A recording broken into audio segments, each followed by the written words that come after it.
Ada shalom semuanya? Puji Tuhan. Kalau sekedar boleh saya sharing aja sepersekian detik bahwa saya ingin mengatakan minggu ini ya, itu adalah minggu-minggu saya kayaknya lahir baru kembali.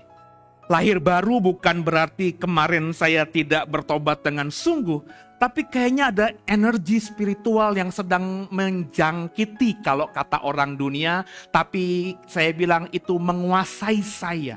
Ya, sehingga saya tuh kayaknya selalu gemetar kalau mau baca Alkitab, sebab saya tahu bahwa kalau saya baca Alkitab saya akan menemukan hal-hal yang baru yang Tuhan singkapkan kepada saya. Dan sampai sepanjang minggu ini saya menemukan banyak rahasia yang saya temukan yang tidak saya dapatkan sebelumnya. Padahal saya sudah jadi pendeta hampir 20 tahun, saudara. Saya mendalami teologi hampir 25 tahun, saudara. Hampir setengah usia saya sudah belajar Alkitab. Bahkan kalau mau dihitung SMP, guru sekolah minggu, meskipun saat itu belum benar-benar bertobat, itu berarti hampir seluruh hidup saya sudah pakai untuk melayani Tuhan. Tapi baru-baru ini aja, banyak hal. Dan saya tidak sabar untuk mengatakannya, mengajarkannya kepada saudara. Sebab saya tahu kalau Tuhan berikan sesuatu penyingkapan buat saya, tugas saya untuk bagi kepada saudara. Maka saudara, siapkan hatimu. Kalau yang di live streaming, coba jangan nonton atau jangan ngerjain sesuatu yang lainnya. Ikut ibadah seperti layaknya kau ibadah di gereja. Dengarkan saya. Gak usah saya diaminkan. Yang di gereja juga gak usah aminkan khotbah saya. Saya bukan tipikal orang yang suka diamin-aminkan. Tapi buka telingamu, buka hatimu, buka pikiranmu. Jangan kau punya kesan yang negatif dulu. Pokoknya terima saja dulu. Nanti di rumah ya, seperti jemaat di mana? Berea. Pak Amos itu ingat banget karena saya selalu ngomong begitu ya. Kau renungkan lagi, kau baca lagi, kau tanya Tuhan sendiri. Apakah yang saya bagikan di minggu ini benar dari Tuhan? Siapkan hatimu. Haleluya. Tema saya pada minggu ini, ketika berdoa percuma dan didoakan pun sia-sia. Saya ulangi lagi. Khotbah saya beri tema, ketika berdoa percuma dan didoakan pun sia-sia. Kalau saudara baru dengar judul ini, pasti saudara banyak yang salah paham dengan saya. Masa ada sih orang Kristen yang seperti ini? Ini pendeta juga ngaco aja, mau cari viral aja. Wong dikatakan di Alkitab dengan jelas bahwa kalau kau meminta kepada Bapa, Bapa akan memberikan. Tidak mungkin Bapa memberi batu kalau anaknya meminta roti. Jadi bagaimana mungkin si pendeta ini, saya maksudnya, itu berkhotbah dengan tema ketika berdoa percuma dan didoakan pun sia-sia. Silahkan.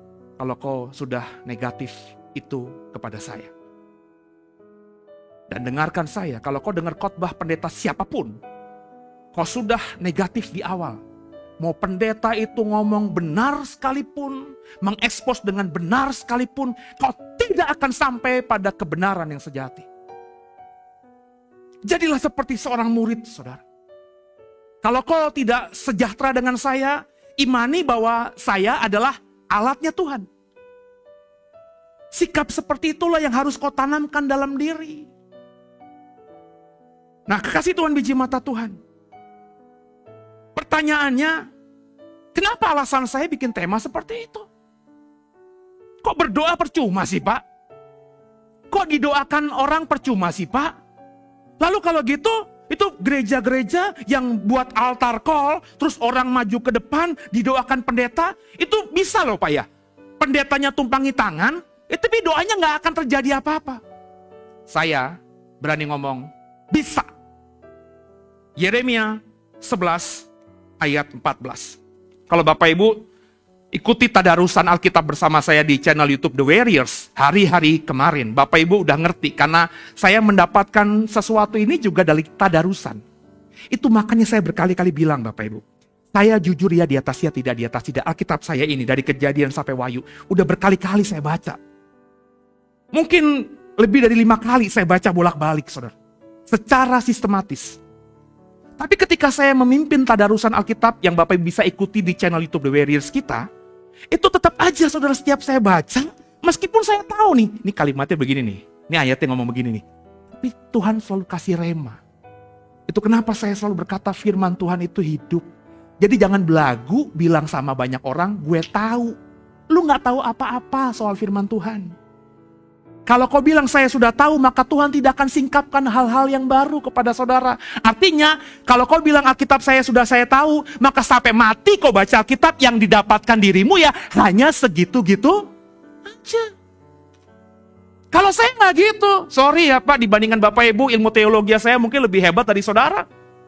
Jenjang teologi sudah saya ikuti semuanya, tapi ketika saya baca Alkitab saya tanggalin tuh semuanya tuh. Penafsiran khotbah YouTube saya yang udah ratusan, mungkin ribuan, itu nggak pernah saya ingat lagi. Saya selalu membaca Alkitab dengan hati yang baru. Saya bawa bejana yang baru kepada Tuhan. Sebab besar kemungkinan yang saya pahami dan saya khotbahkan lalu, itu kurang tepat. Kenapa?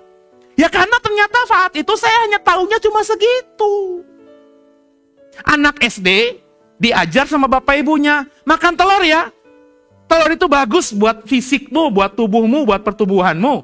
Ya cuma segitu, maka dia makan telur. Bagus buat tubuh. Tapi ketika dia SMP, SMA, belajar tentang kimia, fisika, belajar semua tentang banyak hal. Tentu kalau ibunya bilang di SMA, makan itu telur, bagus buat tubuhmu. Mestinya logikanya, anak yang seusia SMA cuma cengar-cengir aja. Mak. Waktu gue TK lo ngomong begitu boleh lah, tapi udah SMA mestinya jelasinnya nggak begitu dong. Kan begitu? Saudara ya, coba kita baca Yeremia 11 ayat 14. Siapa yang sudah menemukan kebenaran seperti saya menemukan belum lama ini di ayat ini? Bersama saya. 3, 1 ya. Adapun engkau, janganlah engkau berdoa untuk bangsa ini.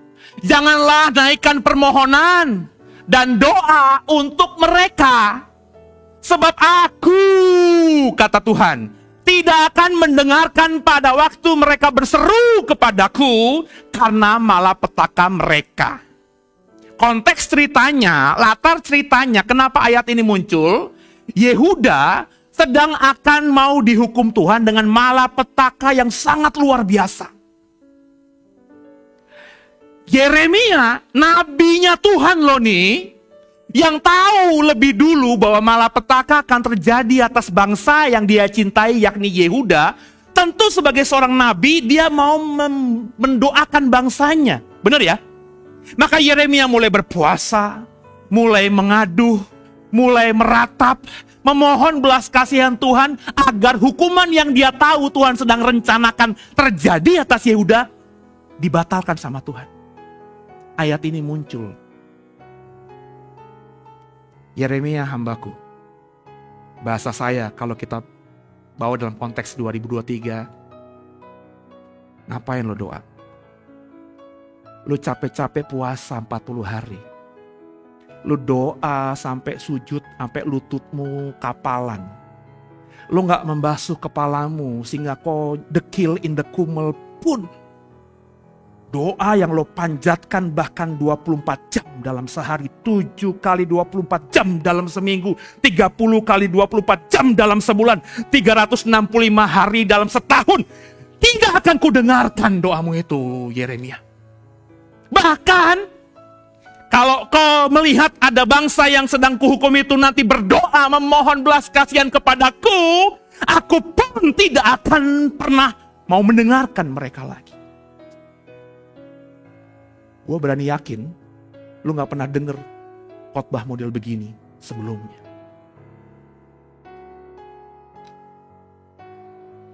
Ayatnya begitu telanjang. Tapi karena kita sudah punya persepsi, orang Kristen tuh kalau doa pasti didengar Tuhan. Kalau kita bertobat, terus kita datang ke Tuhan minta ampun, Tuhan pasti akan pulihkan. Iya, ada ayatnya di Alkitab. Tapi sekali lagi, ayat yang berkata, kalau kau bertobat, maka dosamu diampuni dan aku akan memulihkanmu. Itu ayatnya keluar sesuai konteksnya. So Bapak Ibu gak bisa membuat satu ayat itu terus kau generalisasi secara umum bahwa itu pasti akan terjadi atas setiap kita. Kalau habis berdosa, bertobat, doa kita didengar Tuhan. Kenapa? Karena ada ayat ini. Ayat ini pun tidak bisa kita generalisasi. Ayat ini harus dibaca sesuai konteksnya, dan saya mau bagikan konteksnya ayat ini. Kenapa tema saya seperti tadi? Pertama yang saya mau katakan, ini fakta. Saya nggak lebay. Saya bukan tipe pendeta yang lebay bikin tema, lebay mengkhotbahkan. Kenapa? Saya sudah tahu banget bahwa apa yang saya sampaikan di mimbar ini akan saya pertanggungjawabkan nanti face to face dengan Tuhan. Dan saya tuh paling gak kepengen orang yang dengar saya nanti masuk surga, sedangkan saya ditolak Tuhan. Bukan karena saya berdosa, bukan karena saya selingkuhi istri saya, bukan karena saya berzina, korupsi dan lain sebagainya, tapi semata karena saya seringkali lebay, hiperbol dalam berkhotbah semata agar saya disukai oleh orang yang dengar saya. Makanya saya nggak peduli sama telinga saudara, kan saya berkali-kali bilang dalam khotbah saya berturut-turut di minggu ini, gue nggak peduli dengan telinga lo. Orang yang dulu bilang sama saya, Pak Seno, khotbah jangan kayak gitu-gitu, jangan ngomong gitu-gitu Pak. Orang ini juga akhirnya ninggalin saya juga. Ngapain? Saudara besok nggak suka sama khotbah saya, nggak datang lagi juga, sebodoh amat. Pilihan ada di tangan saudara. Mau denger guru, pendeta, yang model saya yang berani ngomong benar di atas benar. Atau kalau kau mau cari yang nyenengin telingamu, banyak. Di seputaran Serpong aja ada ratusan gereja, tinggal kau pilih. Saya ngomong gini kenapa? Saya tahu waktunya gak lama Pak. Gak lama. Lu gak bisa jadi orang Kristen yang biasa-biasa aja. Yang berpikir terlalu lugu, pokoknya yang penting gue anggota gereja tertentu, yang penting gue denger khotbah pendeta, yang penting gue hari Minggu ke gereja.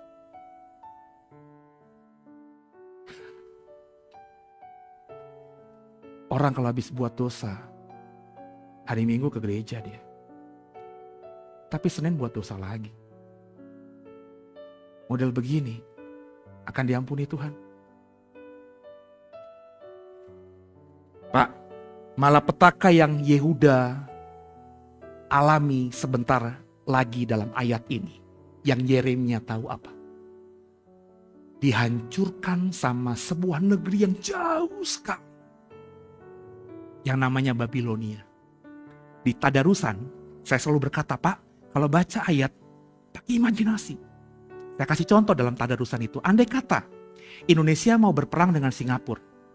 Misalnya, andai kata tiba-tiba Singapura melecehkan Indonesia hari ini dan presiden dengan persetujuan dari semua wakil rakyat di DPR MPR itu mengambil keputusan kita perang dengan Singapura. Hari ini, di waktu yang sama, gak butuh waktu persiapan lama.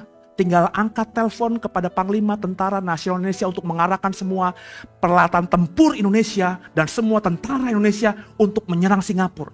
Hitungan jam Pak, Singapura bisa diserang. Kalau itu perang modern hari ini. Tapi zaman dulu gak gitu Pak. So Bapak Ibu, situasi ayat ini itu sedang membuat kecut semua penduduk Yehuda. Kenapa? Mereka sudah dapat informasi ada negara besar yang namanya Babilonia. Dengan rajanya yang luar biasanya namanya Nebukadnezar II, kata sejarah dunia. Itu sedang jalan menuju ke Israel untuk menyerang negeri mereka. Perjalanannya itu gak secepat seperti sekarang, perang bisa langsung terjadi jam berikutnya. Tapi butuh waktu karena lewatin padang gurun Pak.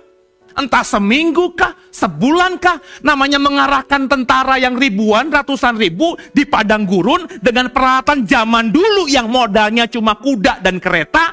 Tentu butuh waktu lama sampai ke Israel, sampai ke Yehuda.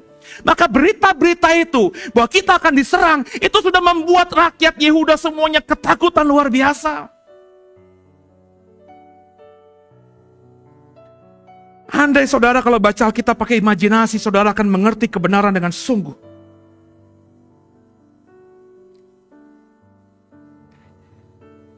Faktanya, Babilonia menghancurkan Yehuda, bait Allah hancur. Yerusalem hancur. Kau baca kitab Ratapan. Saya sudah pimpin tadarusan kitab Ratapan. Kau baca Yeremia 1, 2, 3, 4, 5, 6, 7, 8. Bagaimana kota yang dulu kata Yeremia megah, sekarang kayak kuburan, kosong. Gak ada ya kehidupan. Seperti kota mati. Kau pikir itu karena hebatnya Babilonia? Kau pikir Yehuda dihancurkan Babilonia karena hebatnya raja yang namanya Nebukadnezar II? Naif kalau kau berkata begitu. Kau belum mengerti kebenaran kalau kau berasumsi dan menyimpulkan demikian. Saya mau ngomong, Yehuda akhirnya hancur lebur. Dari bangsa yang punya kebanggaan karena di kota Yerusalem, ibu kotanya, ada bangunan megah yang namanya Istana Raja. Ada bangunan megah tidak jauh dari Istana Raja namanya Bait Allah. Kau ingat ketika Salomo bangun itu? Bahkan sampai Ratu Sheba dari Ethiopia. Lo lihat peta. Israel di mana? Ethiopia di selatan jauh, Pak. Zaman dulu Ethiopia nggak kayak sekarang. Siapa orang Indonesia yang mau liburan ke Ethiopia? Angkat tangan. Coba, ada nggak? Kira-kira kok diberkati duit nih hari ini nih? Nggak masalah duit. Ada yang mau liburan ke Ethiopia? Yang mau angkat tangan? Nggak ada lah. Daripada ke Ethiopia, ke Singapura cukup lah, Pak. Ke Penang juga nggak apa-apa lah, Pak. Siapa yang mau ke Ethiopia hari-hari ini? Dengan kondisi negara yang seperti itu hari-hari ini. Tapi zamannya Salomo, Pak. Kalau kau baca perjanjian lama, Pak. Ethiopia saat itu, Pak. Negara yang besar, Pak. Imperium besar. Mungkin hanya Mesir, Pak, yang bisa mengalahkan Imperium Ethiopia saat itu.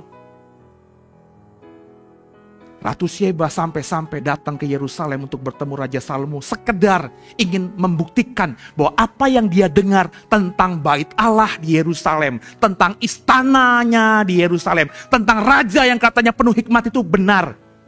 Penasarannya begitu rupa sehingga dia gak cukup cuma ngirimin utusan, dia harus datang sendiri. Ratu cantik yang namanya Ratu Sheba datang, dan ketika dia melihat semuanya terbukti dengan matanya, dia bahkan mau dijadikan istri oleh Salomo. Dia datang dengan kebanggaan, gak mungkin ada negara yang lebih hebat dari negaraku. Aku cantik, gak boleh laki-laki menyentuhku. Tapi ketika dia bertemu dengan Salomo dan semua kemegahan yang dia lihat, hancur egonya. Maafkan saya, Pak. Sama Salomo cuma dijadiin apa, Pak? Permaisuri? Nah, cuma satu di antara 300 istrinya. Cuma satu dari 1000 perempuan-perempuannya kata Alkitab. Karena Salomo kata Alkitab punya 300 istri dan 700 gundik. Ratu Sheba gak lebih daripada sekedar gundik di mata Salomo. Lu pernah bayangin gitu gak? Kagak. Kenapa? Lu kalau baca Alkitab gak pakai imajinasi. Cuma sekedar tahu Ratu Sheba dikawinin Salomo. Tapi that's it. Makanya firman yang kau baca gak hidup. Saya berani yakin, bukannya sombong, khotbah saya akan jauh lebih hebat daripada banyak doktor teologi yang cuma bisa mengupas tentang teologianya, tentang bahasanya. Tapi gak pernah baca Alkitab dengan imajinasi. Dan saya kenal seorang, Pak, tidak punya latar teologi, gak sekolah STT, Pak. Tapi dia kalau sharing firman dalam komselnya, Pak, itu benar-benar hidup. Bahkan saya pun terkesima. Kenapa? Rupanya sama orang ini. Saya kalau baca Alkitab cuma ngandelin Tuhan, Pak. Dan saya bahasa dia masuk ke dalam cerita itu. Orang ini sharing firman 15 menit. Saya yang punya bekal teologi cukup mumpuni, ternganga-nganga, gelo. Dan gak banyak doktor teologi yang khotbah bisa buat saya ternganga. Gak banyak. Sebab saya tahu cara mereka berpikir. Saya tahu abis mereka ngomong ini mau kemana. Kenapa? Karena saya tahu ilmunya. Mereka berkhotbah cuma berdasarkan ilmu. Makanya Tuhan berkata, renungkanlah firman Tuhan siang dan malam. Ini gak bisa didapatkan dari gelar STH, MTH, DTH yang kau miliki. Ini gak bisa didapatkan dari jam terbang pelayanan sampai puluhan tahun. Enggak. Ini hanya bisa didapatkan kalau kau benar-benar melakukannya every day. All of the time. Sampai semua kita mati. Kasih Tuhan biji mata Tuhan. Kenapa Tuhan lakukan ini pada Yehuda? Biji matanya, umat pilihannya. Kenapa Tuhan bilang sama Yeremia, nabiku, gak usah doain bangsa itu. Dan andai kata kau lihat bangsa itu berdoa padaku, dengerin, bilang sama mereka, aku cuekin, gak akan aku dengar doa mereka, meskipun mereka mengadu sekalipun. Dan faktanya, Yehuda mengalami itu, Pak. 70 years, 70 tahun dibuang di Babel. Dari orang warga negara yang tinggal di kerajaan yang wow, sekarang hanya jadi orang buangan di negeri asing, nun jauh di sana. Kenapa ayat 13, kenapa ayat 14 ini ada, saudara? Itu nggak lain, disebabkan karena konteksnya. Dan konteksnya selalu saya berkata, lihat ayat yang di sekitar itu. Coba lihat ayat 13. Kenapa Yeremia diminta Tuhan untuk tidak mendoakan Yehuda, dan Yehuda pun berdoa tidak akan didengar Tuhan? Ini sebabnya. Sebab seperti banyaknya kotamu, kepada Yehuda maksudnya, demikian banyaknya para allahmu, hai Yehuda. Dan seperti banyaknya jalan di Yerusalem, demikian banyaknya mezbah yang kamu dirikan untuk membakar korban kepada Baal. Inilah sebabnya Tuhan bilang sama Yeremia, gak usah doain bangsa itu.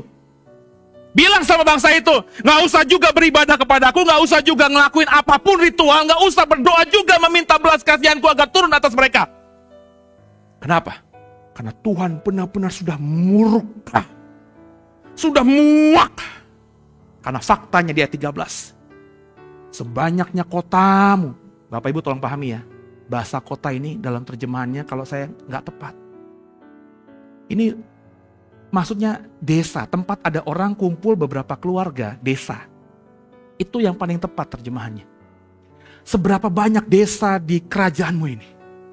Seberapa banyak jalan-jalan kecil, jalan-jalan tikus di kotamu Yerusalem itu? Sebanyak itu juga berhalamu, mezbah, tempat kau mengorbankan persembahan kepada Baal-Baalmu. Yeremia diingatkan Tuhan untuk tidak mendoakan Yehuda. Dan bilang sama Yehuda untuk tidak berdoa kepadanya. Kenapa? Karena Yehuda melakukan sinkritisme. Bahasa perjanjian lama, Yehuda sudah berzina. Yehuda sudah melanggar kekudusan pernikahanku dengan mereka. Beribadah kepada Baal dan ilah-ilah lain. Padahal Bapak Ibu tahu sendiri Tuhan berkata, aku adalah Allah yang percaya. Jangan ada ilah lainnya. Tapi meskipun demikian, Yehuda tetap melakukannya juga. Kenapa? Tadi pergaulan yang buruk dalam 1 minggu, 2 minggu kemarin Bapak Ibu udah dengar. Saya ulang-ulangi lagi. Model sinkritisme Yehuda itu seperti apa? Kau berpikir orang Yehuda, bangsa Yehuda itu sinkritisme kalau dia punya Baal, terus mereka tidak nyembah Tuhan begitu? Nah. Kalau lo udah belajar perjanjian lama, seperti saya belajar perjanjian lama, orang Yehuda itu Pak, itu semuanya tetap beribadah ke bait Allah Pak. Badannya datang, kalau dia laki-laki itu sehari 3 kali, paling tidak dia datang badannya ke bait Allah, berdoa. Setiap hari mereka persembahkan juga korban bakaran kepada Tuhan. Minta diurapi. Mereka ada di bait Allah. Tapi habis mereka keluar bait Allah, gak jauh dari bait Allah, mereka kembali melakukan peribadahan kepada orang lain. Kenapa? Karena itu yang mereka lihat dari bangsa-bangsa sekitar. Itu kenapa firman Tuhan katakan, jagalah pergaulanmu. Bangsa Yehuda bilang begini, itu bangsa Amon, bangsa Moab, Filistin, semuanya begitu. Masing-masing bangsa itu punya dewa yang terutama. Kita dewa terutama kita siapa? Yehova, Adonai, Elohim, Yehova, Yahweh, Allahnya Abraham, Ishak dan Yakub. Tapi mereka juga punya ilah-ilah kecil. Jadi mereka tuh beribadah kepada Allah yang terutama, tapi mereka juga punya Allah-Allah lain. Tergantung keluarga. Kalau fokusnya dia petani, dia punya Allah yang namanya dewa petani. Kalau dia peternak, dia punya dewa peternak. Kalau dia salon, mungkin dewa bencong kali, saya nggak tahu lah saudara. Nangkap? Jadi mereka melakukan hal itu. Dan Yehuda, bangsa Yehuda berpikir, lazim, it's okay. Mereka begitu. Yang penting kita ya, tidak boleh tinggalkan Allah yang disembah leluhur kita. Maka mereka beragama kepada Elohim Adonai, Allahnya Abraham. Tapi di rumah mereka melakukan ritual penyembahan juga kepada ilah lain.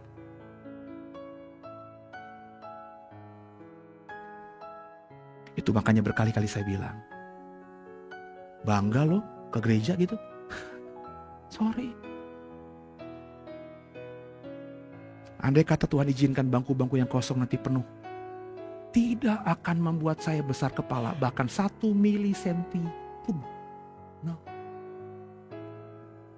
Sebab dari yang Tuhan sampaikan kepada saya, bukan itu ukuran orang sudah tahu kebenaran.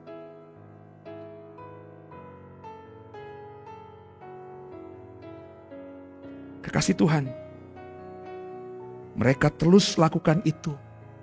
Awalnya sebulan, make sense. 2 bulan, oke.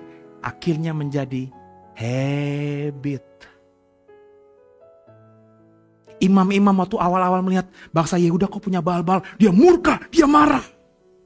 Tapi ketika orang yang dia murkai tidak mau ibadah, imam-imam di Bait Allah mikir, waduh, kalau nggak ada yang datang nggak kasih korban, kita makan apa?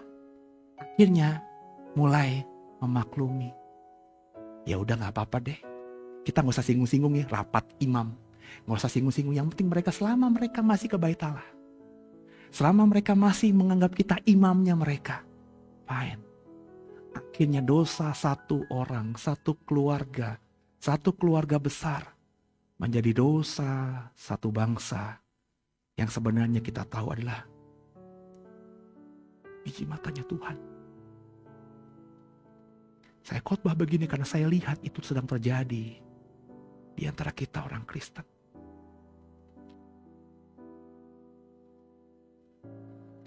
Dosa dan kejahatan Yehuda tergambar di Yeremia 11 ayat 1-4. Kita buka yuk. Demikian firman Tuhan. Firman yang datang kepada Yeremia dari Tuhan bunyinya, dengarlah perkataan-perkataan perjanjian ini dan sampaikanlah itu kepada orang Yehuda dan kepada penduduk Yerusalem. Katakanlah kepada mereka, beginilah firman Tuhan Allah Israel. Terkutuklah orang yang tidak mendengarkan perkataan-perkataan perjanjian ini, yang telah kuperintahkan kepada nenek moyangmu pada waktu mereka kubawa keluar dari tanah Mesir, dari dapur peleburan besi, dengan berfirman, dengarkanlah suaraku dan lakukanlah segala apa yang kuperintahkan kepadamu, maka kamu akan menjadi umatku dan aku akan menjadi Allahmu. Kekasih Tuhan, ya Tuhan memang berjanji kepada Israel, Yehuda, aku akan menyertaimu. Tuhan memang berjanji kepada Yehuda, tidak ada yang akan bisa mengusikmu, bangsa-bangsa lain tidak akan ada yang bisa menyentuhmu. Ya, Tuhan berjanji kepada Yehuda, kepada Israel, bahwa aku akan menyertaimu. Tanah bumi yang kau injak itu akan menjadi tanah bumi yang penuh dengan madu dan susu. Kau akan hidup diberkati. Ya, dengarkan saya, Tuhan berjanji begitu. Tapi sekali lagi saya mau katakan, itu namanya perjanjian, ada isinya. Sebodoh-bodohnya saudara, kalau mengikat perjanjian dengan orang, itu artinya ada 2 pihak. Buka slide yang saya buka. Yang pertama slide-nya. Tuhan tadi bicara langsung kepada Yeremia, jangan mendoakan Yehuda. Yehuda berdoa pun percuma. Kenapa? Karena Yehuda, slide berikutnya dibuka. Yehuda prestasi. Apa yang dikatakan tadi, jangan doakan Yehuda. Yehuda percuma. Itu mestinya membuat saudara mematahkan stigma bahwa doa itu harus dijawab dan doa pasti dijawab Tuhan. Mendoakan orang itu harus, dan berdoa kepada Tuhan juga harus, dan kalau dilakukan berkat yang mengalir. Stigma itu harus dipatahkan. Gak semuanya bisa begitu. Kata anak muda, nggak gitu aturannya Ferguson.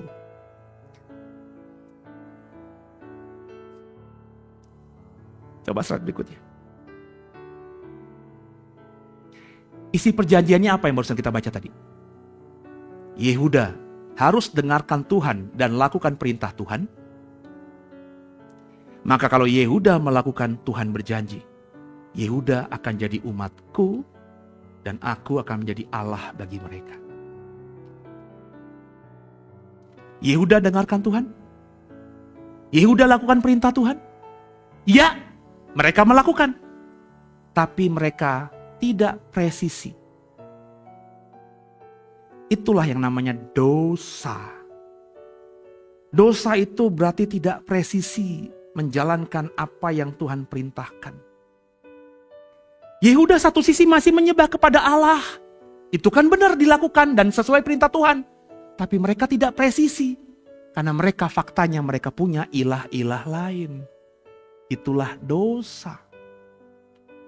Orang Kristen datang ke gereja, itu kebenaran. Orang Kristen baca Alkitab, itu kebenaran. Orang Kristen suami istri setia satu dengan lain sampai maut memisahkan, itu kebenaran. Tapi mereka di luar sana sering memfitnah orang. Bisnisnya culas. Mereka tidak tepat melakukan semua perintah Tuhan. Itu dosa. Jadi saudara, inilah perjanjiannya. Dan kalau kau baca dan sudah kita baca tadi Yeremia, Yehuda melanggar perjanjian. Mereka punya ilah lain. Artinya apa? Perjanjian batal. Batal dengan sendirinya. Sebab satu pihak sudah one prestasi. Maafkan saya kalau bahasa hukum saya salah. Ingkar janji. So kalau ada perjanjian, terus satu pihak itu tidak mengerjakan isi perjanjian, maka pihak yang dirugikan bisa dengan serta-merta mengatakan batal perjanjian kita. Dan itu yang dilakukan Tuhan. Karena Tuhan melihat Yehuda tidak mau dengar dia dan tidak mau melakukan perintahnya dengan presisi. Tuhan bilang kepada Yeremia, aku gak mau lagi jadi Allah mereka. Dan mereka gak akan kujadikan umatku lagi. Makanya nabiku, aku sayang sama kau. Ngapain capek-capek doain orang yang gak ada gunanya kau doain.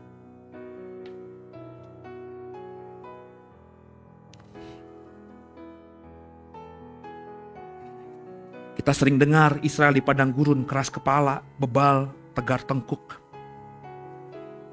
Nenek moyang mereka karakternya seperti itu. Tapi ternyata ratusan tahun kemudian karakter itu masih ada dalam diri anak cucu Israel yang hidup di padang gurun itu. Bebalnya masih ada. Tegar tengkuknya masih ada. Pak, Bu, pengkhotbah yang kayak saya kalau khotbah keras itu sejak dulu udah ada. Saya nggak bilang saya eksklusif, hanya saya saja. Banyak di sana pendeta-pendeta yang model saya nggak peduli sama telinga jemaatnya. Dia ngomong berani aja apa yang dia tahu, yang disebut kebenaran. Tapi faktanya tetap jauh lebih banyak orang-orang Kristen yang tegar tengkuk, keras kepala.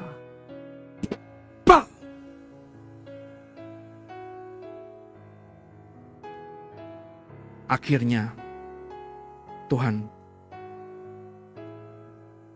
tidak lagi menganggap Yehuda sebagai biji matanya. Tuhan gak peduli lagi sama Yehuda. Yeremia 7 ayat 1-15 masih tidak jauh dari konteks dekat Yeremia 11 yang kita baca sebagai nats kita tadi. Saya baca cepat ya, karena ayatnya banyak. Ini bebalnya Yehuda tuh seperti ini. Yeremia 7 ayat 1-15 saya baca dengan cepat.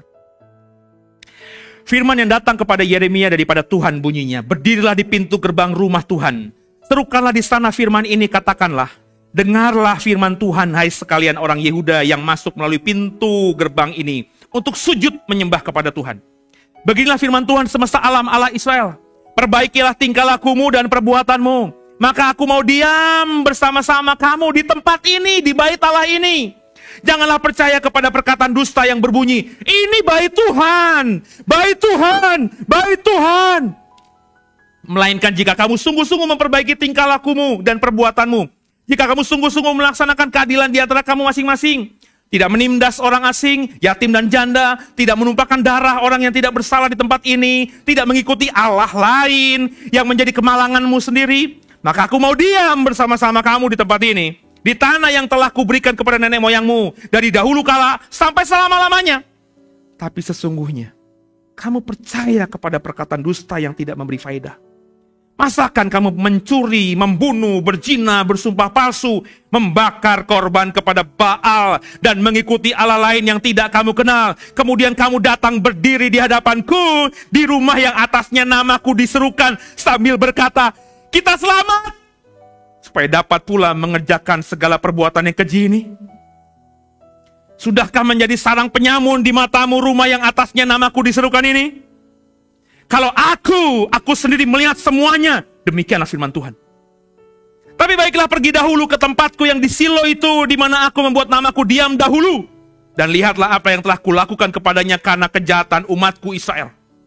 Maka sekarang, oleh karena kamu telah melakukan segala perbuatan ini juga, itu juga, demikianlah firman Tuhan. Dan oleh karena kamu tidak mau mendengarkan, sekalipun aku berbicara kepadamu terus menerus, kata Tuhan. Dan kamu tidak mau menjawab sekalipun aku berseru kepadamu. Karena itulah kepada rumah yang atas namanya diserukan, namaku diserukan, dan yang kamu andalkan itu, dan kepada tempat yang telah kuberikan kepadamu dan kepada nenek moyangmu itu, akan kulakukan seperti yang telah kulakukan kepada Silo. Ini Silo bukan anak saya ya. Aku akan melemparkan kamu dari hadapanku, sama seperti semua saudaramu yang di seluruh keturunan Efraim telah kulemparkan. Dengerin saya. Bangsa Yehuda yang punya bait Allah di kota kudus, ibu kota mereka Yerusalem, itu berkata, tenang, gak mungkin bangsa yang katanya mau menyerang kita itu bisa menyentuh kita. Di sini ada bait Tuhan. Ini rumah Tuhan. Tuhan sudah berjanji kepada nenek moyang kita, dia tidak akan pernah tinggalkan tempat ini. Maka meskipun beribu-ribu laksa tentara musuh menyerang kita, hai, ini kata imam-imam besar di situ, mereka tidak akan bisa menyentuh kita. Karena Tuhan ada di bait ini, di rumah ini, di bait Allah ini. Mereka percaya diri dengan semua omong kosong tadi. Kemudian Tuhan ngomong sama Yeremia, iya, aku emang berjanji begitu ketika Salomo bangun, kan aku ngomong, aku akan berdiam di rumah yang kau bangunkan untuk aku ini. Kau dengar aku dan lakukan perintahku, nanti baca di rumah lagi ya. Terus Tuhan ngomong sama Yeremia, bilang sama Yehuda, coba lihat itu Silo. Bapak Ibu tahu Silo gak? Silo adalah sebuah kota ketika Salomo belum bangun bait Allah di Yerusalem. Silo adalah titik atau kota tempat kemah suci berdiam. Pernah dengar Imam Eli? Kemah suci itu di kota Silo. Tapi ketika peristiwa ayat-ayat ini tergenapi, apa yang terjadi pada Silo? Kota yang dulu suci, di mana seluruh Israel datang kepada Tuhan harus datang ke Silo. Tinggal reruntuhan belaka, kota tak bertuan belaka. Seperti ku perbuat kepada Silo hari ini, akan ku perbuat juga kepadamu, karena kau tidak belajar dari Efraim. Siapa Efraim? Israel. Yang sudah hancur oleh Asyur 100-200 tahun sebelum peristiwa yang kita baca ini terjadi. Ini kenapa ketika saya temukan kebenarannya bertahun-tahun yang lalu, saya bilang, gak usah kita kayak gimana sama gereja ini. Sebab ada orang Kristen tuh begitu. Belum lama ini bahkan. Pase, gereja dibuka enggak? Kenapa? Mau doa? Darah Yesus. Maksudnya, Ya, saya kalau doa di gereja tuh kayaknya gimana gitu, Pak. Ngomong-ngomong keras, ini orang masuk gereja aja hitungan jari. Cuma 2 kali dalam setahun, Paskah dan Natal doang. Mau saya bilang bodoh, takut dia tersinggung. Mau saya bukain pintu, malah saya nanti menyesatkan. Ini hanya sekedar bangunan, Pak. Ini cuma sekedar bangunan. Ini menjadi kudus karena kau yang datang kudus. Tapi kalau kau dan aku yang datang brengsek, suka dosa, maka namanya bangunan ini nggak ada gunanya.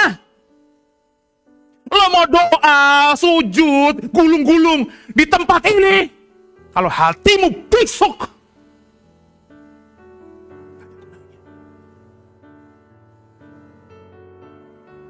ini berapa banyak orang Kristen yang kayak gini?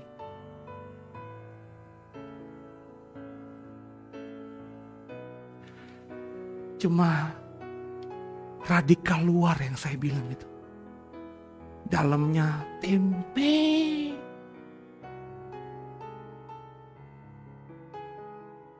Mereka terlalu pede dengan keberadaan bait Allah di Yerusalem. Pede satu sama lain mengatakan, Tuhan gak mungkin biarkan kita. Kita ini biji mata Tuhan. Kita ini umat pemenang. Sama kayak orang Kristen kan. Kasih karunia tuh limpah atas kita. So don't worry. Dunia gak akan bisa menyentuh kita. Kita gak mungkin bisa berdosa. Kita akan terus dalam lindungan Tuhan. Banyak hal yang kurang lebih mirip dilakukan orang Kristen hari ini. Dengan apa yang dikerjakan Israel di perjanjian lama. Ketika perjanjian dipatahkan oleh Israel, Yehuda yang tidak mau dengar Tuhan dan melakukan perintah Tuhan. Maka bait Allah, bahkan bait Allah, Tuhan biarkan. Tahu cerita cepatnya? Pasukan Babilonia masuk ke Yerusalem. Orang kafir, gak bersunat, najis ini orang. Mereka bisa masuk ke bait Allah. Masuk ke pelataran, itu biasa, semua orang juga bisa masuk ke pelataran. Masuk ke ruang kudus, yang mestinya hanya imam yang bertugas saja yang boleh masuk. Bahkan bisa masuk ke ruang maha kudus, tempat Shekinah glory, kekudusan Tuhan yang bertata di tabut perjanjian. Mereka bisa, maafkan saya ngebayangin mereka kencingin itu tabut perjanjian mungkin. Mana katanya Allahnya Israel? Mereka robek semuanya, mereka hancurkan. Bahkan kalau kau baca perjanjian lama, semua perabotan kudus yang terbuat dari emas itu, semuanya emasnya dikopek dan dibawa ke Babel. Dan bait Allah yang megah yang dibangun Salomo susah payah dengan harta yang luar biasa itu hancur. Di mana Tuhan? Apakah Tuhan gak ada? Tuhan mati? No, Tuhan tetap melihat itu. Tapi kenapa Tuhan berdiam, Pak? Karena Tuhan memang mengizinkan itu.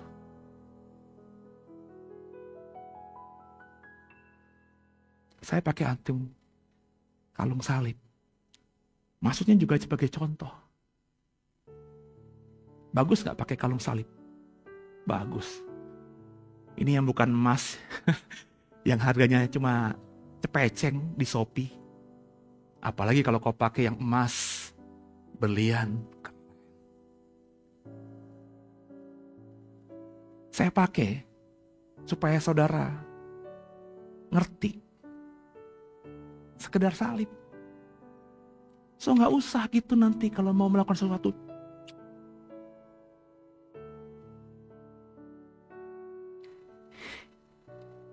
Nanti kalau saya dijegat sama begal yang tidak Kristen di luar sana. Terus dia ambil salib saya ini. Terus dia patah-patahkan. Gue tetap lewat aja. Patahin aja.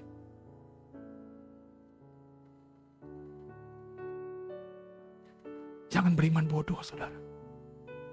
Berkata kalau punya salib. Pas tidur kan. Pas di dada kan. Terus beriman. Tuhan ada di dadaku.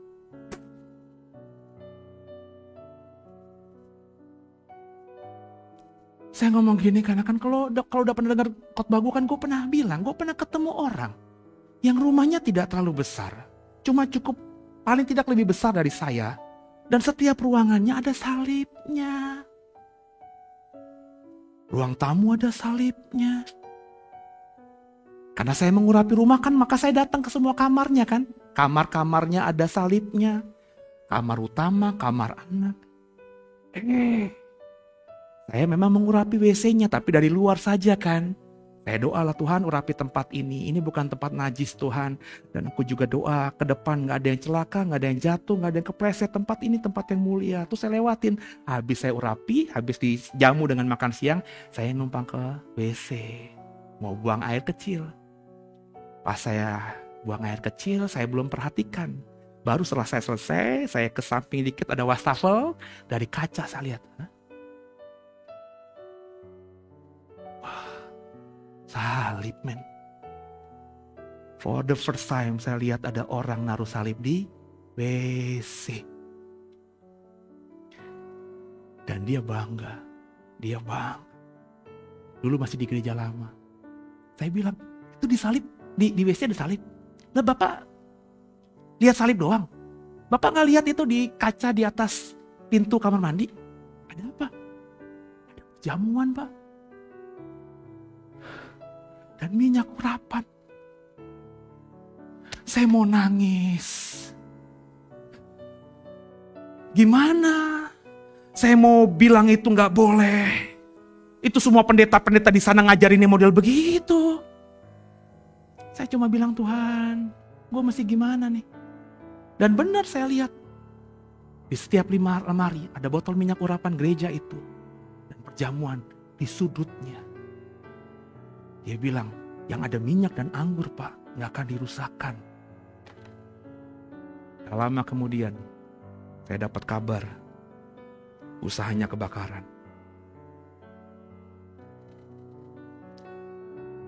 Kalau gak akan dirusakkan itu yang seperti yang dia pahami. Kalau di rumahnya ada minyak dan anggur, masa di pabriknya gak ada? Ada dong mesinnya dong. Jadi saya gak bilang minyak dan anggur itu tidak benar. Wong di gereja kita lakuin. Coba ambil tas saya. Ambil tas saya. Saya nenteng tas, Pak. Cepetan sini, bawa sini. Tasnya diberikan sama Bu Baby ini. Bu Baby, saya pakai tasmu ini. Ya. Ada minyak di tas saya. Jadi jangan bilang saya tidak percaya ada kuasa di balik minyaknya Tuhan ini. Tapi saya juga gak bodoh gitu. Terus naruh minyak di mobil saya dengan iman, mobil saya gak akan dirampok. Mobil saya gak tabrakan. Lo kalau pengen mobil lo gak tabrakan cuma satu Pak. Nyetirnya yang bener. Kalau ngantuk minum kopi. Kalau kopinya susah makan permen kok. Nah kan sama kan. Kan gitu. Kadang-kadang orang tuh terlalu menspiritualkan hal-hal yang sebenarnya gak perlu gitu loh saudara. Ini jangan-jangan tadi ada yang ngambil hosti gak dimakan tapi ditaruh di selipan dompet lagi. Ini tubuh Yesus. Malu kalau itu jemaat saya. Kekasih Tuhan, biji mata Tuhan. Ini kan perjanjian lama Pak. Apa yang Tuhan bilang sama Yeremia, gak usah doain Yehuda. Yehuda juga berdoa percuma. Itu kan perjanjian lama. Perjanjian baru gak gitu Pak. Yohanes 3 ayat 16. Yohanes 3 ayat 16. Karena begitu besar kasih Allah akan dunia ini. Perhatikan, ini perjanjiannya. Ayat ini siapa orang Kristen yang gak tahu. Sehingga ia telah menganugerahkan anak yang tunggal supaya. Perhatikan isi perjanjiannya. Setiap orang yang percaya kepadanya tidak binasa. Orang Kristen memahami, saya tidak binasa. Saya tidak akan ke neraka. Saya akan masuk ke surga. Tapi lupa bahwa dia bisa sampai ke sana, dia tidak akan binasa, dia akan masuk ke surga nanti, tempat di mana kita akan bertemu muka dengan muka.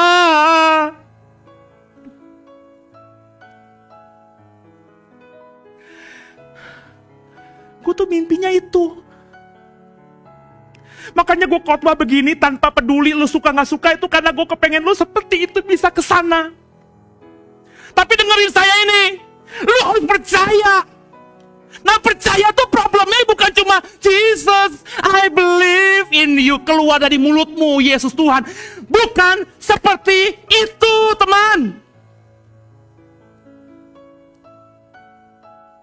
Percaya itu sama seperti yang dikatakan Tuhan kepada Yeremia.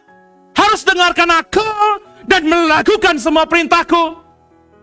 Kalau kau ditampar pipi kiri, berikan pipi kanan. Tapi berapa banyak orang Kristen yang begitu?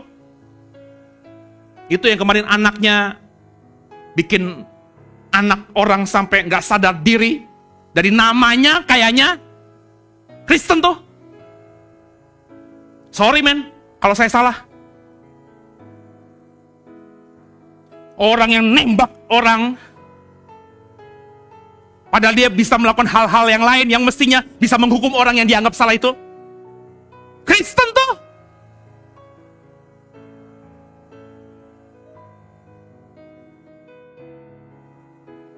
Apakah itu percaya begitu?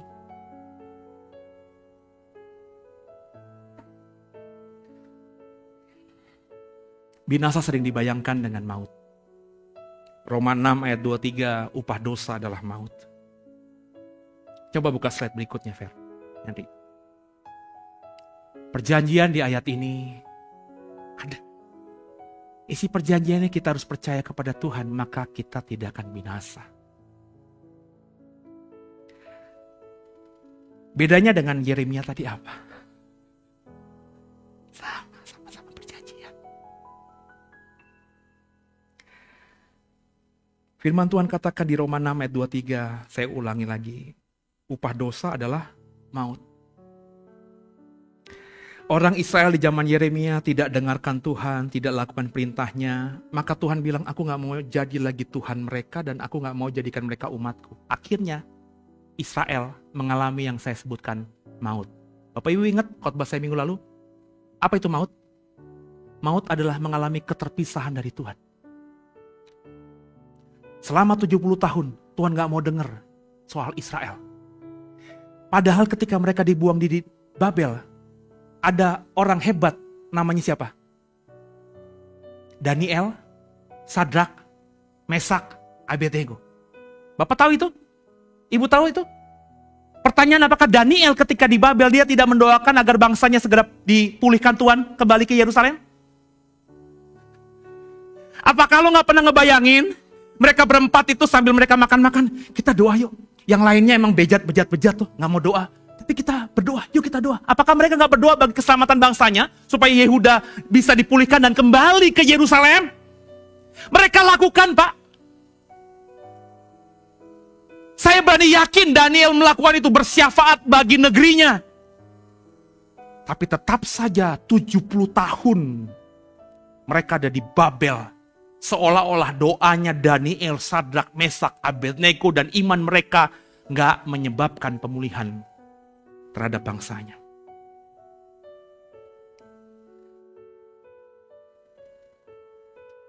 PL dan PB dari ayat-ayat tadi itu sama, Pak. Orang Kristen aja yang ngadi-ngadi gitu.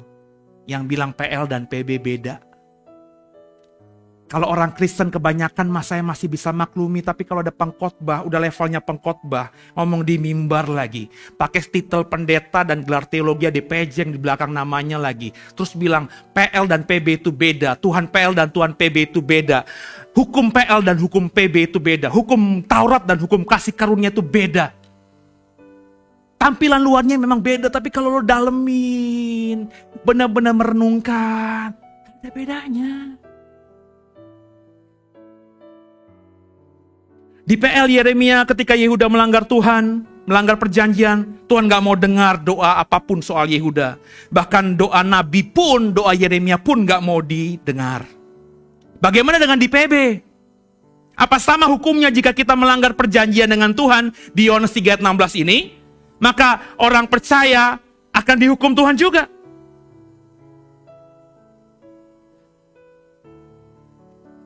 Kan orang Kristen seneng kali itu mengimani kita ini adalah umat yang tak akan pernah mengalami penghukuman Tuhan. hyper grace.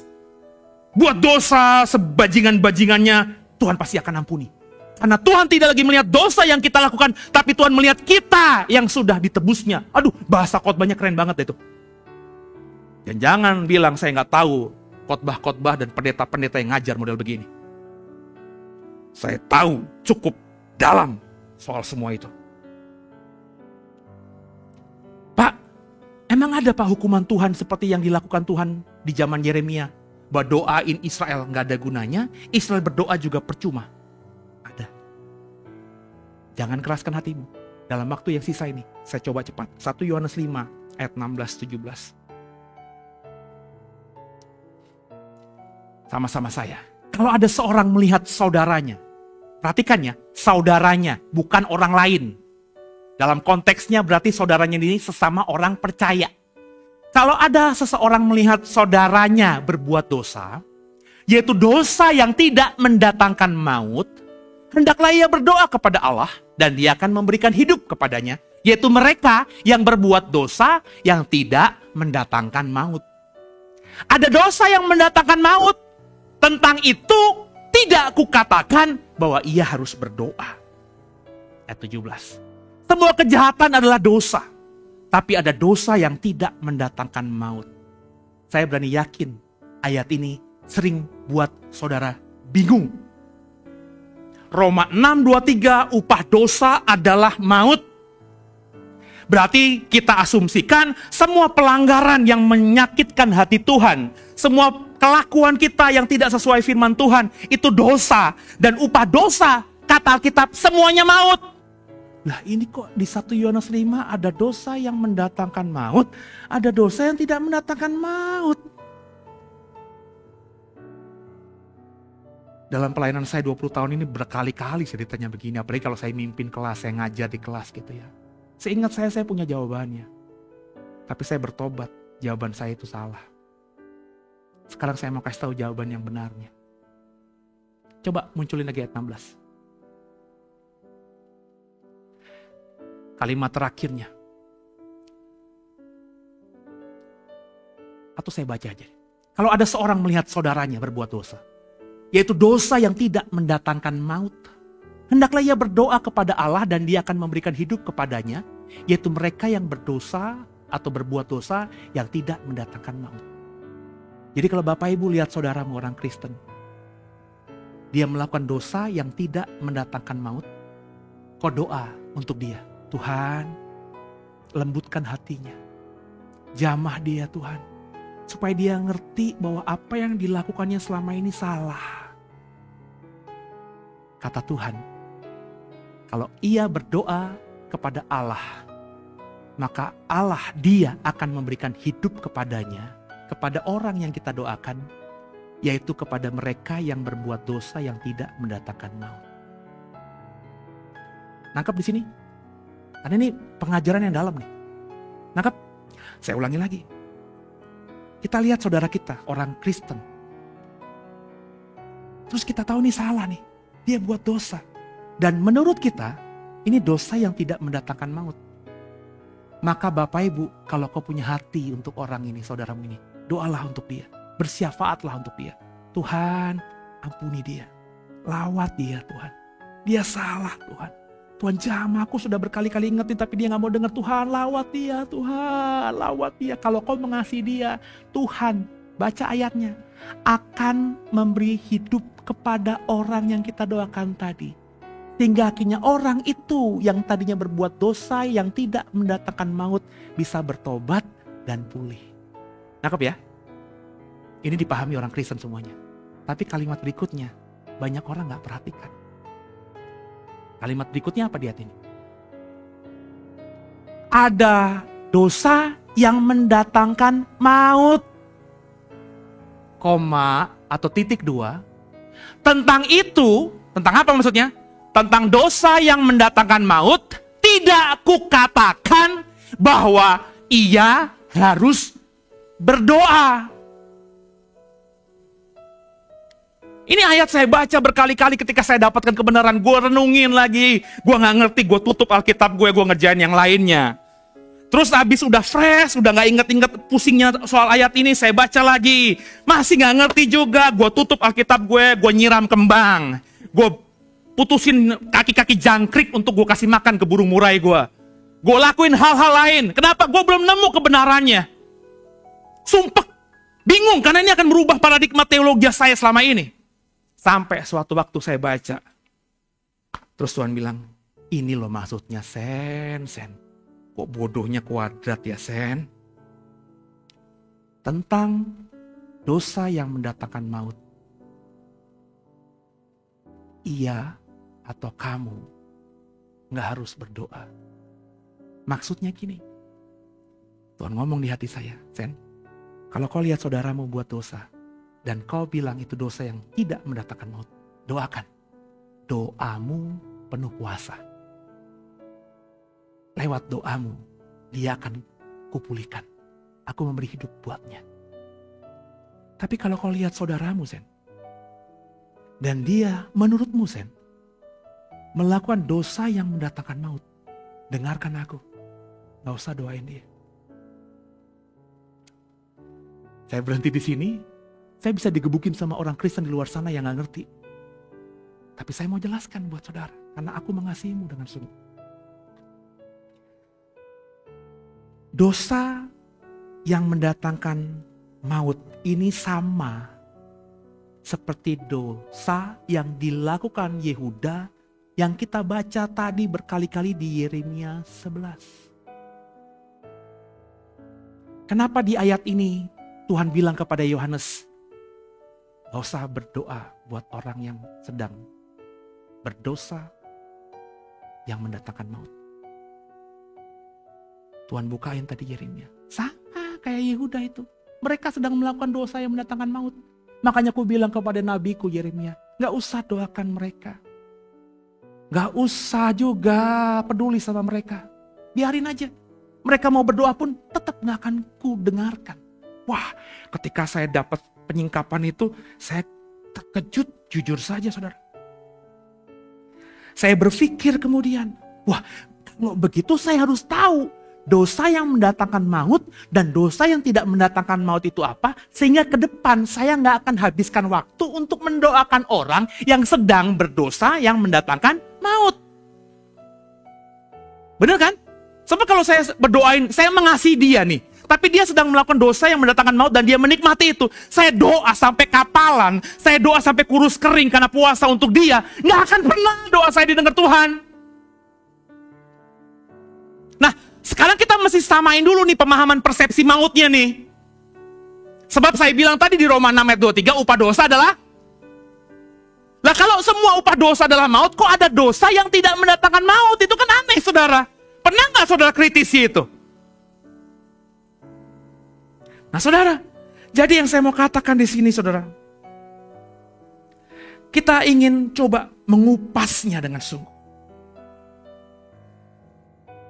Yehuda dihukum Tuhan, sehingga doa untuk mereka gak didengar. Mereka berdoa juga gak didengar. Saya tanya, kenapa alasannya? Ih, gue udah berbusa loh tadi ngomong. Kenapa? Ih, kok berat-beratan maut? Kenapa Yehuda tadi? Melanggar perjanjian. Apa tuh? Gak mendengarkan Tuhan dan tidak melakukan perintahnya. Oke? Karena itu Tuhan marah.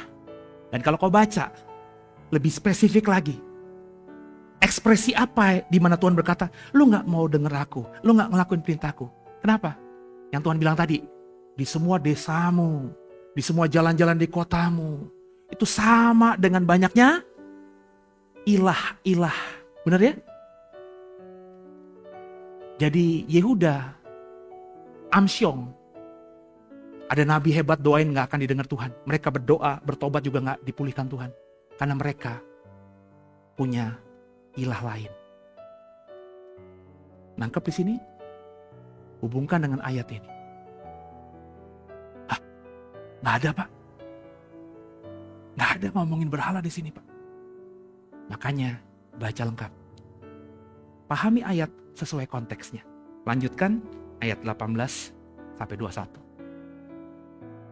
bersama saya. Kita tahu bahwa setiap orang yang lahir dari Allah tidak berbuat dosa. Tapi dia yang lahir dari Allah melindunginya dan si jahat tidak akan menjamahnya. Kita tahu bahwa kita berasal dari Allah dan seluruh dunia berada di bawah kuasa si jahat.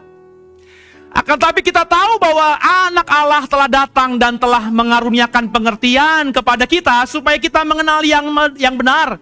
Dan kita ada di dalam yang benar. Di dalam anaknya Yesus Kristus, dia adalah Allah yang benar dan hidup yang kekal. Perhatikan ayat 21 ini. Seolah-olah kayaknya nggak ada maknanya apa-apa. Tapi ayat ini, kalimat ini muncul pasti karena berhubungan dengan ayat di atasnya. Ayat di atasnya tadi ngomongin tentang apa? Ada dosa yang mendatangkan maut, ada dosa yang tidak mendatangkan maut. Kalau kau melihat saudaramu ada sedang melakukan dosa yang tidak mendatangkan maut, doain. Dia akan hidup, aku dengar doamu. Kalau kau benar di hadapanku. Tapi kalau kau lihat saudaramu sedang melakukan dosa yang mendatangkan maut, nggak usah doain, percuma. Kenapa? Tuhan ngomong di ayat 21. Anak-anakku, waspadalah terhadap segala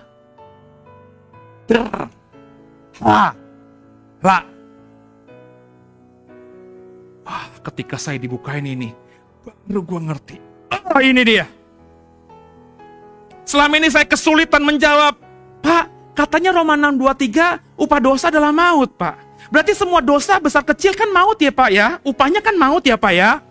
Tapi kenapa kok di dalam Yohanes ini ada dosa yang mendatangkan maut, ada dosa tidak mendatangkan maut? Loh, berarti ada dosa yang upahnya bukan maut dong, Pak. Saya jujur saja kesulitan jawaban itu. Kenapa?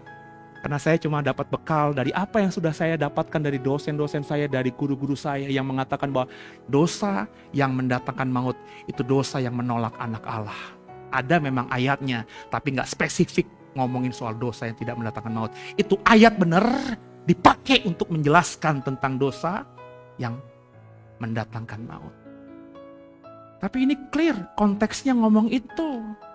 So saya ngomong sama saudara. Kalau kau sedang melakukan dosa yang mendatangkan maut, maka doa untukmu dari istrimu, dari suamimu, dari orang tuamu, dari sahabatmu, dari teman gerejamu atasmu. Bahkan kalau Tuhan masih dalam menghukummu dan kau bertobat, pertobatanmu juga tidak akan dilihat Tuhan. Jadi saudara, dari sini saya ingin memahami, mengajar saudara bahwa maut di sini bicara mengenai dua hal. Maut adalah keterpisahan dengan Tuhan. Tapi ada maut yang nantinya di dalam kekekalan. Ada maut yang Bapak Ibu bisa rasakan di dunia ini. Upah dosa adalah maut, itu bicara mengenai maut dalam kekekalan nanti. Selama-lamanya terpisah dari Tuhan. Neraka, Gehenna, lautan api kekal, tempat yang penuh ratap dan ketak gigi, tempat yang penuh kegelapan. Itulah nanti maut. Semua orang yang berbuat dosa di bumi ini, mau orang Kristen kek, nggak orang Kristen kek, kalau dia nggak bertobat, dia akan mengalami maut. Upah dosa adalah maut, neraka. Tapi rupanya Yohanes ini menyingkapkan sesuatu kepada kita. Bahwa maut, keterpisahan dengan Allah itu bukan saja kita bisa alami nanti dalam kekekalan, tapi juga bisa kita alami kini, hari ini. Contohnya, Yehuda. Mereka 70 tahun mengalami maut, mengalami keterpisahan dengan Tuhan. Ketika dibuang, ada satu orang namanya Daniel yang begitu mengasihi Tuhan dan mengasihi bangsanya. Meskipun dilarang tidak boleh nyembah siapapun selain patung Nebukadnezar, Daniel pelan-pelan naik ke suatu rumahnya, berdoa menghadap ke Yerusalem dengan doa, Tuhan ampuni bangsaku, pulihkan bangsaku. Kalau Tuhan melihat bangsaku itu jahat, paling gak lihat aku Tuhan. Dia berkali-kali lakukan itu, tapi Tuhan cuekin doa mereka, doanya Daniel. Israel, Yehuda tetap ada dalam pembuangan di Babel.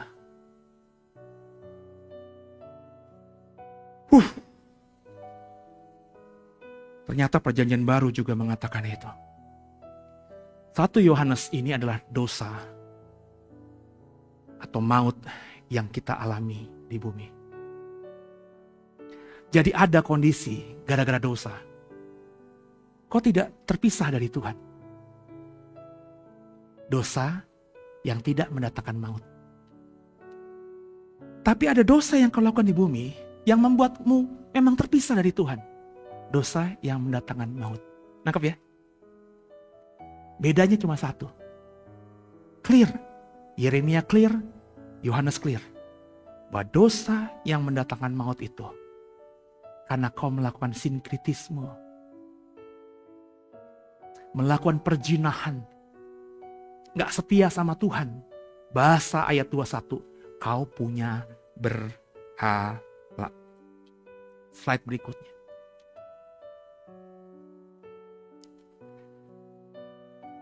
Binasa dan maut secara konteks yang dimaksud Alkitab itu harus kita pahami.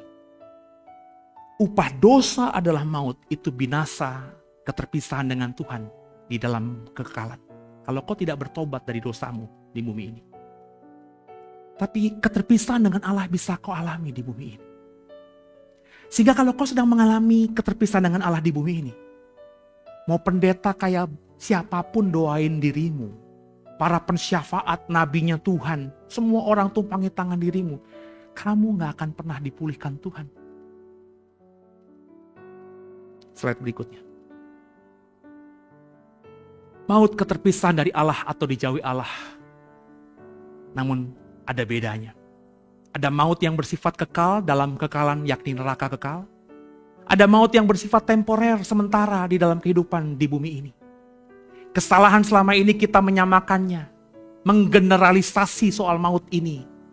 Fokus kita, wah kalau nggak bertobat, upah dosa itu maut. Nanti di kekekalan kita akan terpisah, di neraka kita akan sedih. Itu yang difokuskan dari mimbar ke mimbar, generasi ke generasi, sepanjang abad sampai hari ini. Dan kita lupa diajarkan bahwa kita pun bisa mengalami maut keterpisahan dengan Allah di dunia ini. Jika kau dan aku punya ilah lain di hadapan Tuhan. Kalau gitu Pak, ada ya Pak orang Kristen, dirinya Kristen, mungkin dia gak sadar Pak, punya berhala, akhirnya dia mengalami maut itu. Ya, dan saya setelah dibukain ini, baru ingat, memori saya teringat. Suatu hari di masa lalu, saya mengasihi sebuah keluarga ini.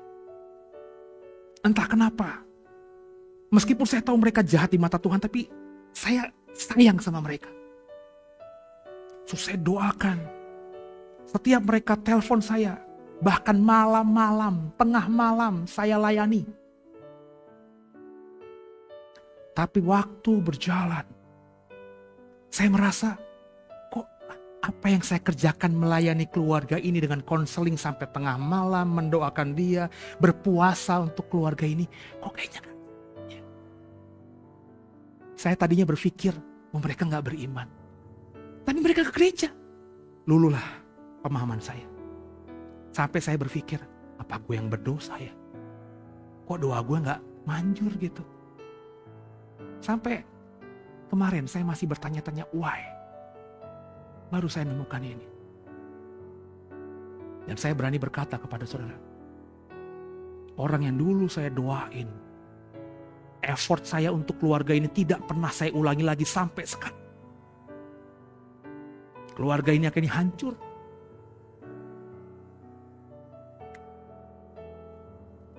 Bisnisnya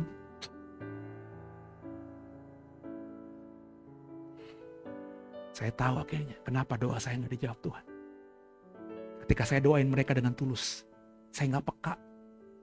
Saya yakin Tuhan udah pernah ngomong sama saya, Sen, apa yang lo doain? Lo doain percuma. Mungkin Bapak Ibu bilang, Tuhan jahat ya?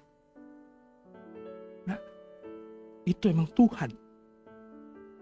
Karakter Tuhan yang selama ini lo gak pernah mau peduli. Di otak lo, di hati lo, Tuhan tuh maha pengasih, maha penyayang. Lo gak pernah mau terima kalau ada karakter Tuhan yang mengatakan Tuhan itu tegas. Tuhan itu sakak. Tuhan itu kudus, tanpa kekudusan tidak seorang pun bisa melihat Allah. Kau abaikan semua itu karena kau hanya mau memasukkan Tuhan itu maha kasih, Tuhan itu maha penyayang. Jemaat The Way yang mau dengar saya, gue ngajar yang benar. Berhala. Sebelum kita ngomong berhala, Lalu gimana Pak kalau ada orang sedang dosa mendatangkan maut dan dia sedang dijauhi Tuhan, terpisah dengan Tuhan? Kalau kita berdoa buat dia nggak mempan, terus dia bertobat, dia berdoa kepada Tuhan juga Tuhan nggak peduli, lah gimana dong? Berarti dia binasa sampai selama-lamanya? Tidak Bapak Ibu, ini uniknya Tuhan nih.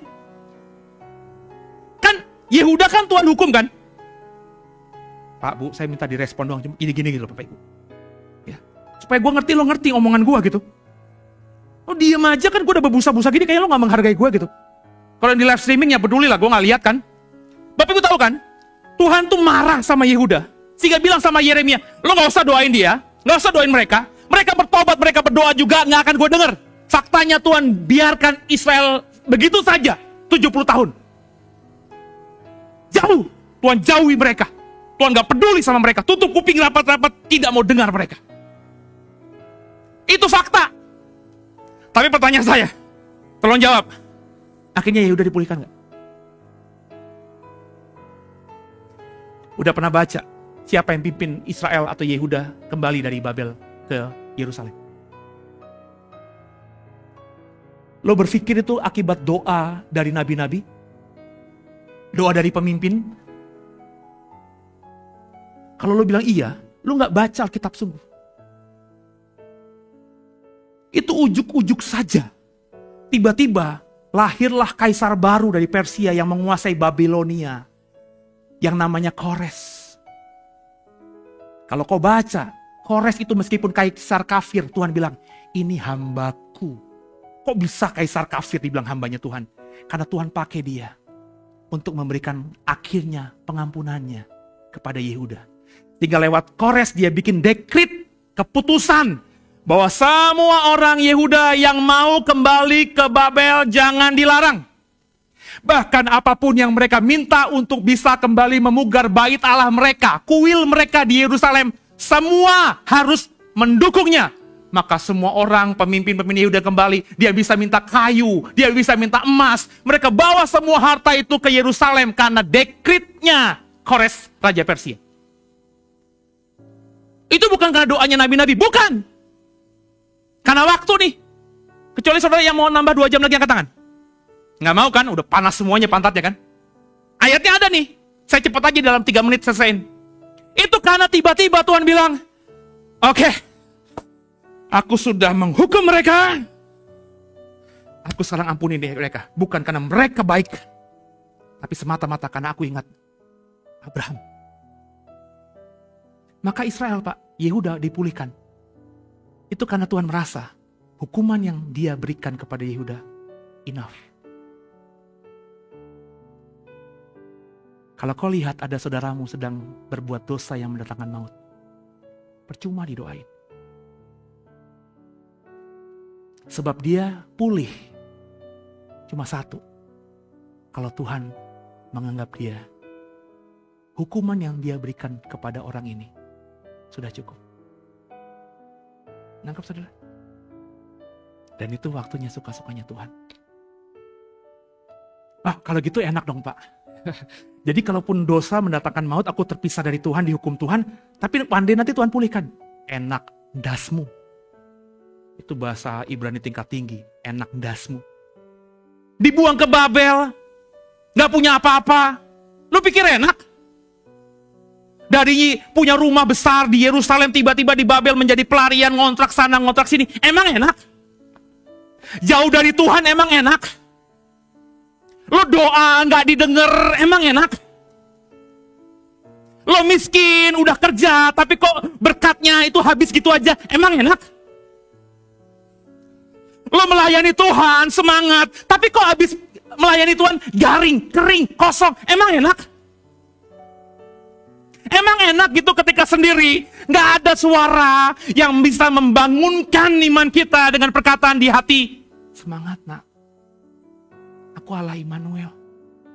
Sendirian, tanpa Tuhan, emang enak? Iya, Tuhan pasti nanti akan berikan pengampunannya.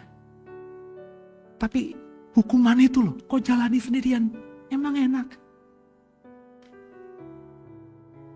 Dan bisa kau alami kalau kau punya berhala. Berhala bukan cuma patung. Saya berkali-kali bilang, Kau tempatkan istrimu jauh lebih hebat dari Tuhan. Sehingga kalau istrimu hari Minggu kau lihat, kau belum mandi mah gak ke gereja. Aduh Pak, aku panas dingin Pak. Ya sudahlah, karena aku mengasihimu sebagai suamimu. Aku menemanimu hari Minggu ini. Maka si suami gak ke gereja karena istrinya demam katanya. Kau jadikan istrimu berhala di mata Tuhan. Kau kerja mati-matian. Kau berkata, semua ini kalian tuh anak buah, kalian bisa aku gaji karena aku yang hebat. Egomu itu berhala.